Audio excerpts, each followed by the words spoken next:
Hello everybody, this is Di, Anti-Natalist, and like a overwhelming sadness took over because a lady that I've used in the cosmetic industry told me that she was leaving the salon, and this was totally unexpected. And I've used her for 3 years for her services, and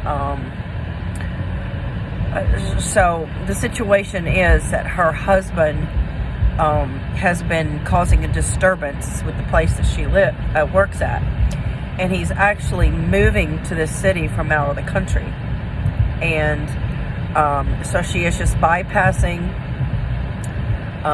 his presence altogether, and she's moving across the country to California. And I was present when her husband came in and caused a disturbance, and the police were actually called, and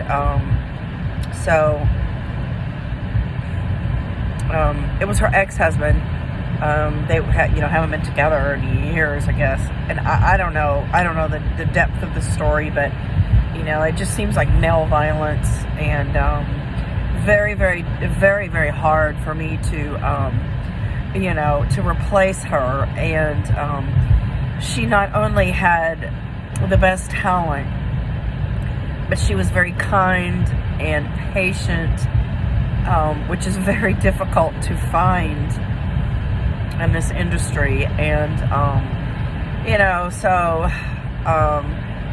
things don't stay the same for very long. I mean, this was just very, very unexpected. And whether you use somebody for a barber, or whether they do your manicures, or whether they change your tires, and they do your maintenance checks on your car, or maybe even a plumber you've just become really fond of, and then you lose that person through death, or moving, or retiring or something. There's just so many upsets in life, and other people were just beloved customers of this person, and she was just outstanding. And so she told me that when she has told her other customers, that some of them were crying, and I can totally understand. I mean, she's just like one in a million, and I always could rely on her, and she just provided a perfect job. And she was accountable too. Like, if you didn't like what she did, she would redo it, or she would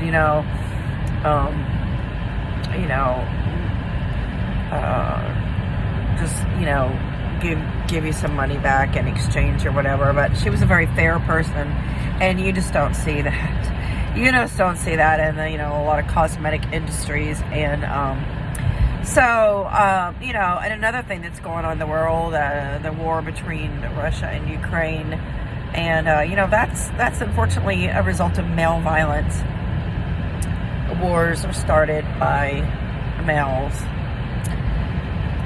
So it just seems like you can't rely on anything in life, and the fact that we all die means that we're not reliable either. I mean, we could provide a service. We could be a nurse, or a housekeeper, or somebody that does your jewelry repair, or somebody that does your eyeglasses. And that's another thing. Like, I'm forever, dealing with myopic situations, as almost a lifetime sufferer of nearsightedness. You're constantly needing eyewear changes. These sunglasses are they are prescription, and I have the very best eye technicians, and eyewear specialists, and I would never leave the place that I currently go to, However, things can change really rapidly. The manager, she's child free, she's exceptional, and she's got some child free staff there, and they really appreciate me, and I really appreciate them. But you know what? Like, if she were to move, or if she were to pass on, or retire, or get fired, I would just, the whole entity, the business would just, have a different feel and a different energy to me. And so, the place that my lady in the salon, the place that she left, the new owner is just harsh and rude and unkind, and the first time I met her, she was just really, really loud and abrasive, and like, she is not someone that I would want working on me, and she just doesn't, have the whole package. And so I won't be going back to the old salon. And so, I guess when you're at the receiving end of something, you can, feel the sting more clearly. When I was working in salons, and I actually left from North Carolina and I moved to New York City. And, I know that I didn't have the connection to my clients as my clients had to me. And now I understand, what they may have been feeling when I basically, left for another state. And I had to, give them a referral for another woman in the salon. But yeah, boy, it's sad, when she told me she was moving. I mean, when she said she was moving, I thought, oh, fine, I'll follow her anywhere in, my area, Pittsburgh. But yeah, far, far away, and she did that to, disappear, so her ex-husband could never find her. So, such is with life, right? You could have, the best doctor, the best family doctor, which I did as well. My family doctor left. I guess I've seen him for 28 years, off and on. And he retired just a few months ago. So, very, very, bad situation. And I know that his patients also thought of him as a very beloved family doctor, and he listened to people. He spent a lot of time with people, and he was kind of from the old school of medicine where they, before insurance regulated how much time that doctors spend, and because insurance does not pay doctors very much for each visit, so it's just like it's like a fast food industry now. And so he was one of the last of the very, very good doctors, and spent lots of time with me, and he was always on target and compassionate. And when I saw him for the last time, I don't know, when he walked out of my room, it just almost felt like I could just feel the sadness. Like, sure, he was glad to retire and, be done with medicine, because medicine just is not a good profession. It's not lucrative. It's not kind to doctors. And I just almost felt his sadness, because even though he could leave and retire and enjoy his life, there's also a parting. There's also a loss for, his profession that he's had, almost 30 years or 40, I don't know how long. But, and then he won't see his clients or his patients ever again, probably. Some people were bringing him gifts. I wish I had brought him a gift or a card. I really just didn't even think of it. And, it was just really sad. I mean, he walked out of the room almost with his head down.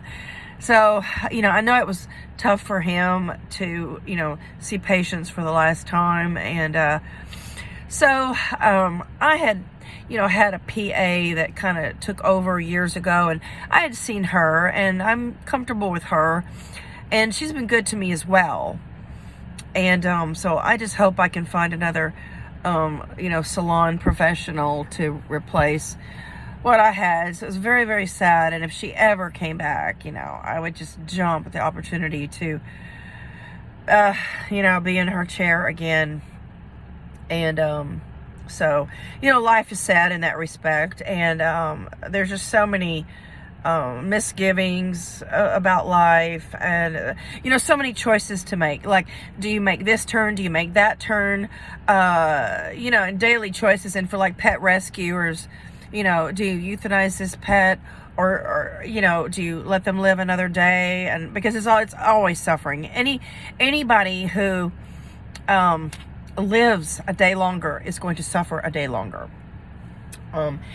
Even if you have this great vacation plan and you just won, the lottery at the casino and you have money in your pocket, every day that you live is more suffering. It's more waking up and facing, hygienic issues, and, turning on the shower, and it's being cold after that shower before you completely towel off. You're going to feel hunger. You might feel pain in your feet or your legs or your knees. And you may have headaches.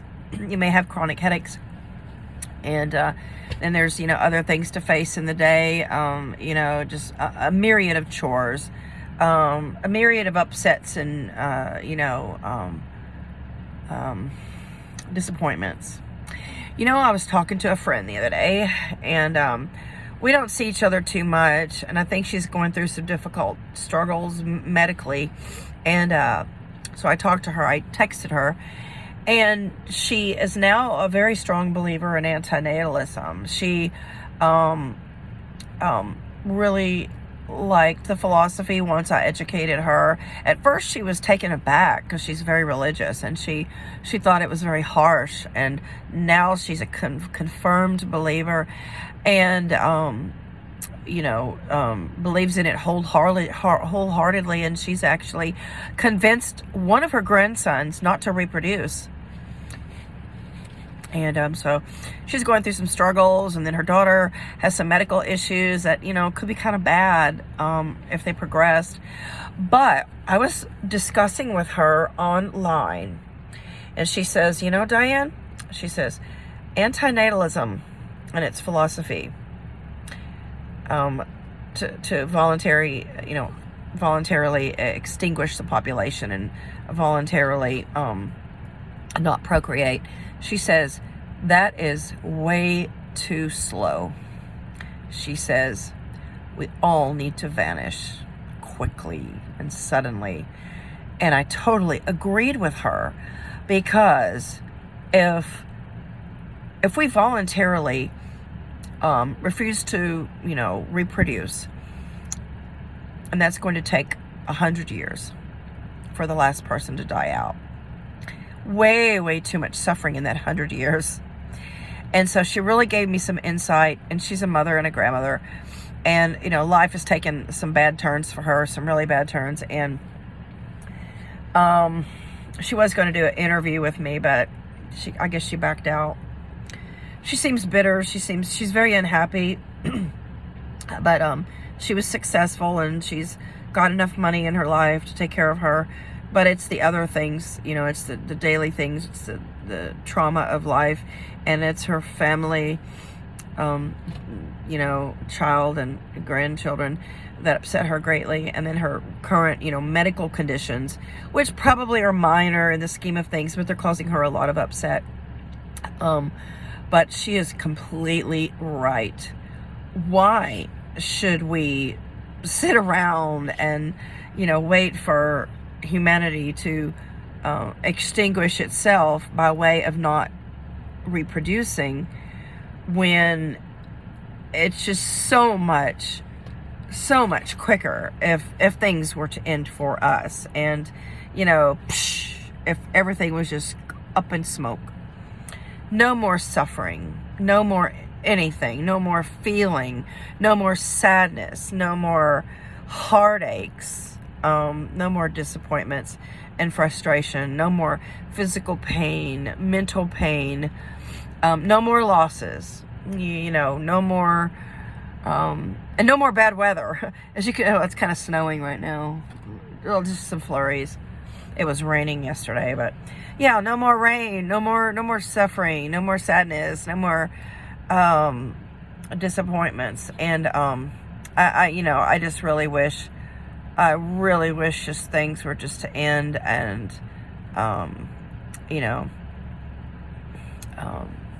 naturally, I guess. But I really see it coming. I really see humanity just being taken out of the game, or, all life. It's better that all life. And even my friend says, Diane, it's not just, humans that should be taken out of the equation. It's plants and animals. Okay, absolutely. Just, be gone. All of us sentient beings. And, I don't know how much trees feel, and, how much plants feel, and shrubs and flowers. I don't know, but they must feel something, because, metamorphosis, when you see like a dandelion, and it loses its little buds, and then a flower comes along, there's loss. There is loss within that system. So I don't know. I'm assuming that everything that's alive is going to have some kind of feeling or sensation or loss. So, life is just sad, and it's, and unfortunately, the medical professional that I did a video on a few days ago, she's about, to give birth, and she's showing now. A week or two later, after she told me, she is showing. So she's got a month to deliver, and that's that's very, very sadness for me. It's sadness, in that she's going to be leaving for 3 months to take time off for the baby. But it's just so sad, because nothing that she's ever heard from me, about procreating and about life. Like, I've told her some really interesting, things about life, and I'm always telling her, life is just not worth it. And even I was not convincing enough. So that really, really hurts me, that, my efforts, or just my brief discussion, and just mentioning that, I'm an antinatalist, and I've tried to educate people. It's just very heartbreaking to me that nothing I've said would make a difference. And I don't know how, how much her husband has a stake in the pregnancy. Well, I mean, he had a huge stake in the pregnancy, right? A huge. But I don't know whether it was his kind of coercion, because she's 30 years old, but, I don't know if she just put it off until he really wanted one, or whether it was family pressure. She never spoke about having a baby, or even interested in children. So I don't know, her reasons for having a baby, but very, very upsetting for me to lose yet another person that I thought might have been a child-free person to a pregnancy. And that will change her life drastically. And I just see her putting a lot more focus into family matters, or the child's needs, and she may be less of a practitioner. I can really see that coming ahead. And her baby is destined for a lot of pain, a lot of suffering, just like every baby. And it's just sad that people can actually reproduce with everything that's going on, and everything that's been going on, right? I mean, even biblically, if you believe in the Bible, but it does document famines and drought and wars and disease. So, any form of documentation, scrolls or books, or accounts of life from the past, it all documented suffering and wars and unhappiness and death. I really don't know why religious people could fathom bringing anybody into existence, and how can anybody dare worship a God that is supposedly a creator of all of this suffering. Okay, if God indeed did create us in his image and our bodies, you know, in his image, we are a suffering lot.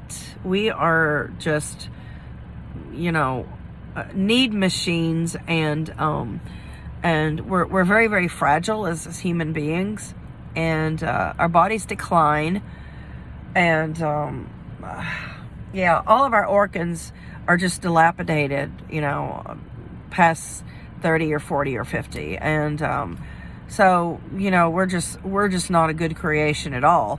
How could anybody worship a God that supposedly created this mess?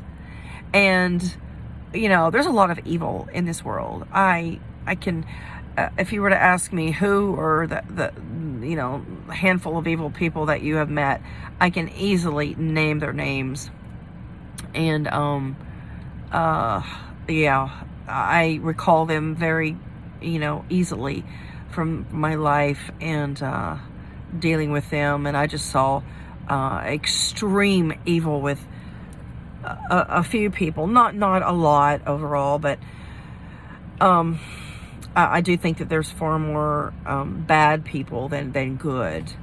But every human being is capable of so much negativity and evil. I mean, look at the Holocaust, look at slavery, look at every war, and, you know, look at reproduction. Reproduction's evil, folks. It's not kind. You are not having a child for that child's sake. And so, yeah, to sum this up, you know, it would be best if, you know, humanity just you know, went up in smoke, and sooner the better. And you know, life is just full of traumatic turns, and then choices to make, and frustrations and losses. I mean, you know, like my grandparents were the biggest family loss, you know, that I'll have to go through, and very, very disappointing that I will never have them again. And they were just really the foundation, because my parents were, you know, just extremely, they were negligent, they were unconcerned, they were unsupportive, and they were very narcissistic. They were selfish. They cared about themselves more than their own children. And that was probably my biggest loss and disappointment in my life. But life is not worth living. Life is not worth giving. If anybody is on the fence, you know, I just hope you take what I have to say to heart. I don't think I'm reaching the right audience. In fact, I really think that my viewership is somewhat restricted. I have used every title imaginable, and I've used tags. I spend a lot of time creating these videos and creating the title and then the tags.